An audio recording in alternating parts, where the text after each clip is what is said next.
काम करिकी तापर संपूर्ण आम देखा। आमर ये पोर्टाल लॉगिन हवा भितर मुझे कही रखुची कि मु यूको बैंक रो सीएसपी प्लस नहीं। तो यूको बैंक सीएसपी प्लस रे आम पोर्टाल रे कौन सब सेवा उपलब्ध अच्छी एवं क्यों क्यों सेवा आमको कस्टमर को दे परिबा एवं क्यों क्यों सर्विस आमर एपर्यंत कार्यकारी होनी बा भविष्य कार्यकारी हेबो आपण यही हिसाब से मोटामोटी अनुमान लगे पारे कि क्यों क्यों सेवा दे पारे आपण अंचल। तो आम जेहेतु कमिशन बेसिक काम करवा तो आम आपण एठू अनुमान लगे पारे कि आपण कि भाव में बेपार हम और केते पैसा आप रोजगार करेंगे। तो कमिशन विषय रे भी आम कथा हवा।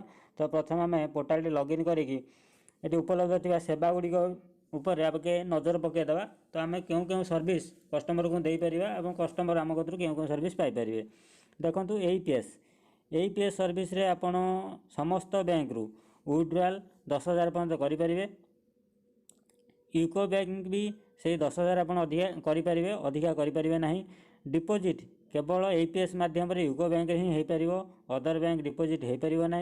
यूको बैंक रे जदि कौन कस्टमर न आसुँच क्या हाथ में पैसा पठाऊँ आप डिपोजिट करने तो आप डिपोजिट नहीं पारे नहीं, कारण एपीएस रे ही आपको डिपोजिट करा पड़ो।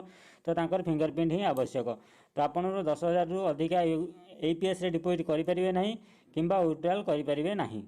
कि कस्टमर जब चाहती 10,000 रु ऊर्ध विड्रॉल नापी आप दे पारे ना कि 10,000 रु अधिका आप डिपोजिट नहीं भी पारे ना। यहाँ गोटे problem UCO bank CSP plus जोटा कि एसबीआई रे 30,000 पर्यंत आप डिपोजिट सीआईएफ रे करें। एपीएस रे भी 30,000 पर्यंत डिपोजिट करेंगे। मोटामोटी भाव में 60,000 पर्यंत आप डिपोजिट और विड्रॉल करें बेले एसबीआई रे, किंतु यूको बैंक सीएसपी प्लस रे से सब सुविधा नहीं। प्रथम द्वितीयतः रुपे कार्ड रो ऑप्शन अच्छी, किंतु रुपे कार्ड मान माइक्रो एटीएम आमको मेसीन देइचंती, किंतु आम सिस्टम रे अपन मैपिंग है कि माइक्रो एटीएम एपर्यंत आम 2 मास काम करने भितर माइक्रो एटीएम कार्य हो पारना। तापर देइछि देखंतु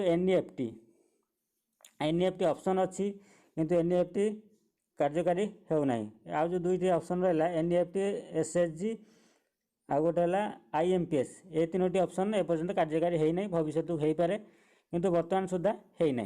आपन ट्रांजैक्शन क्षेत्र में केवल एपीएस माध्यम ही ट्रांजैक्शन करेंगे। ये सीआईएफ कि अकाउंट नंबर आप कौन ट्रांजैक्शन करें कि 10,000 रु अधिका लिमिट कौन ट्रांजैक्शन हो पारे। केवल विड्रॉल समस्त बैंक रु हो पार, डिपोजिट यूको रे केवल एपीएस माध्यम डिपोजिट करेंगे, अदर डिपोजिट हो पार ना। एबे आसीबा कस्टमर सर्विस उपरकू। ये ऑनलाइन अकाउंट ओपनिंग टा आपण करें।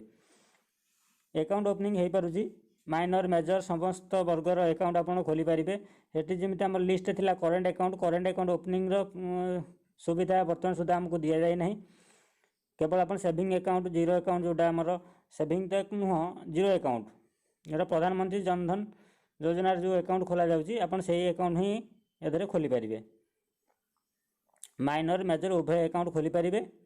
तापर आसला इंश्योरेंस आप जोटा सोशल सिक्यूरिटी स्कीम रे जो इंश्योरेंस जमती कि प्रधानमंत्री जीवन ज्योति बीमा योजना, प्रधानमंत्री सुरक्षा बीमा योजना एवं अटल पेंशन योजना, यही 3टी योजना रे आपण कस्टमर को एनरोल कराई पारिबे।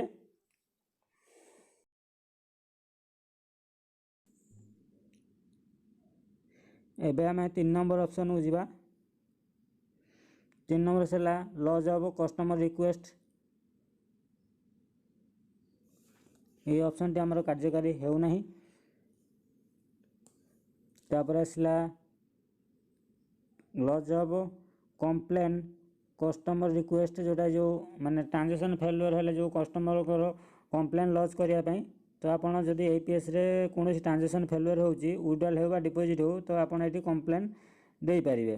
देखो ये जो फॉर्म बा एंट्री फॉर्म टी बाहर ये फॉर्म रे आपड़ ट्रांजैक्शन फेल्युअर कंप्लेन रजिस्टर करें।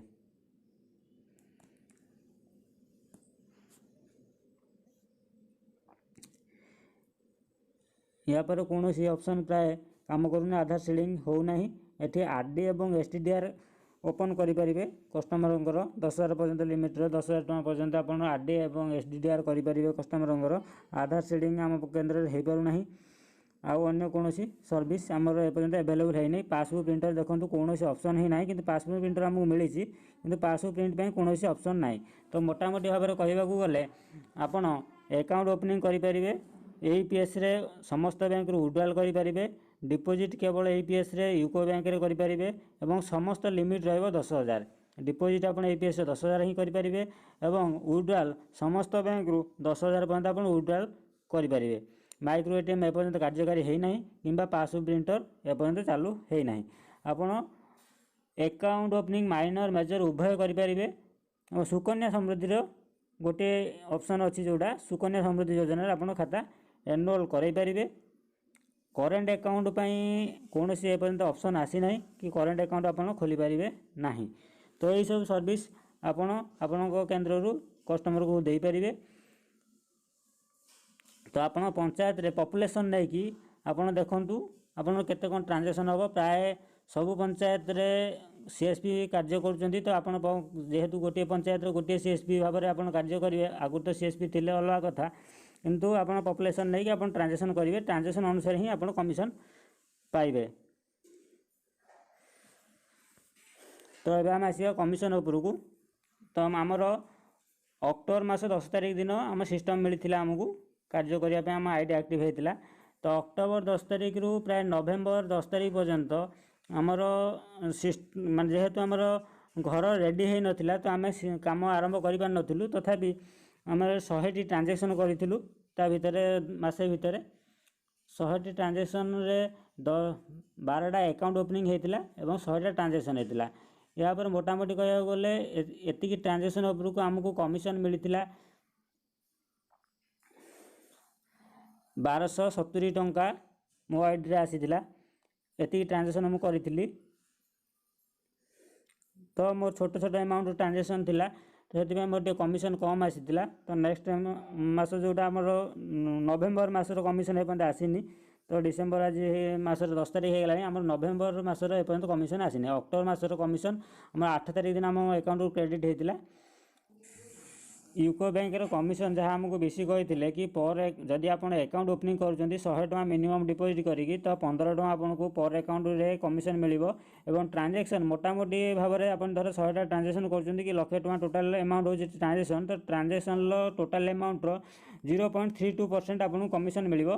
ता देहर आप टीडीएस कटिबो आउ बीसी कमिशन भी कटिबो 20%। तो पाखापाखि 25% भाई आप कटिज।